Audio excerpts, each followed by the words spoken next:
አለመስማማትን ለመግለጽ የምንጠቀምባቸው የእንግሊዝኛ ቃላት I totally disagree እኔ በፍጹም አልስማማም ሙሉ በሙሉ አልስማማም I absolutely not sorry it's absolutely not በፍጹም አይሆንም That's not right ይሄ ትክክል አይደለም I am not sure about that ስለዚህ ነገር እርግጠኛ አይደለሁም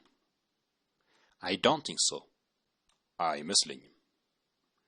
I'm afraid I disagree ይቅርታ ግን አልስማማም I respectfully disagree ሐሳብን አከብራለሁ ግን አልስማማም Sorry I don't think that's a good idea ይቅርታ ግን ያ ጥሩ ሐሳብ ግን አይመስለኝም